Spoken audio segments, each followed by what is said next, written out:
ಮದುವೆ ಏನು ಬೂದಿ ಬಿಡ್ಕೊಂಡ್ರೆ ಯಾಕೆ ಅಂತ ಈಗ ಸೋಲ್ ಕಡಿತಾರೆ ಕಚ್ಚಿನ ಅದು ಸುಮ್ಮನೆ ಅಂದ್ರೆ ಹಿರಿಯರು ಮಾಡಿರ್ತಕ್ಕಂಥದ್ದು ನಾವು ಮರೆತು ಹೋಗ್ತಿದ್ದೀವಿ ಅಂತಕ್ಕಂಥದ್ದು ಅದೆಲ್ಲವೂ ಕೂಡ ಮತ್ತೆ ನಾವು ನೆನಪು ಮಾಡಿಕೊಂಡು ಈ ಒಂದು ಇಂಥ ಕಾರ್ಯಕ್ರಮದಲ್ಲಿ ಬಹುಶಃ ಜ್ಞಾನಮೂರ್ತಿ ಕುಟುಂಬದವರು ಮಾಡ್ತಕ್ಕಂಥದ್ದು ನಿಜವೂ ಕೂಡ ಬಹಳ ಸರಿಯಾಗಿ ಮುಂದುವರಿಬೇಕು ಅಂತಕ್ಕಂಥ ವಿಚಾರ ಹೇಳಿ ನಾನು ಕೂಡ ಈಗಾಗಲೇ ಏನು ಪೂಜೆ ನನ್ನ ತಂದೆಯವರು ಹುಳ್ಳಿಕಪ್ಪನವರ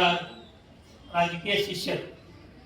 ರಾಜಕೀಯ ಕುಟುಂಬದ ಕುಡಿ ನಾನು, ಅವರ ಕುಟುಂಬ ರಾಜಕೀಯ ಕುಟುಂಬದ ಕುಡಿ ನಾನು ಕೂಡ. ಅವರು ಕೂಡ 2 ಬಾರಿ ಶಾಸಕರಾಗಿದ್ದರು, ನನ್ನ ತಂದೆಯವರು ಕೂಡ 2 ಬಾರಿ ಶಾಸಕರು, ನಾನು 3 ಬಾರಿ ಶಾಸಕರಾಗಿ ಈ ಕ್ಷೇತ್ರದ ಜನರ ಆಶೀರ್ವಾದ ಹೊಂದಿದ್ದೇನೆ ಅಂತಕ್ಕಂಥ ಮಾತಿಗೆ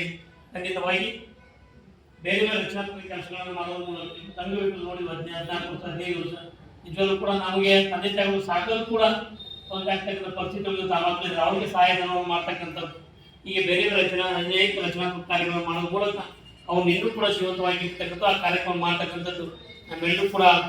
ಪ್ರೇರಣೆ ಆಗಲಿ ಅಂತಕ್ಕಂಥ ಮಾತು ಹೇಳಿ ಈಗ ಇದೇ ರೀತಿ ಅವರು ಮುಂದುವರಲಿ ಅಂತಕ್ಕಂಥ ಮಾತನ್ನು ಕೂಡ ಈ ಸಂದರ್ಭ ಹೇಳ್ತಾ ಮುಂದಿನ ದಿನಮಾನಗಳ ಅವರೆಲ್ಲರ ಆಶೀರ್ವಾದ ನಮ್ಮೆಲ್ಲರೂ ಮೇಲೆ ಕೂಡ ಇರಲಿ. ನಿಮ್ಮ ಆರೋಗ್ಯ ಕೂಡ ಸುಧಾರಣೆ ಮೂಲಕ ನಾವೆಲ್ಲರೂ ಕೂಡ ದೇಶಾಭಿಮಾನವನ್ನು ಉಳಿಸ್ಕೊಳ್ಳೋಣ, ದೇಶಾಭಿಮಾನವನ್ನು ಬೆಳೆಸೋಣ.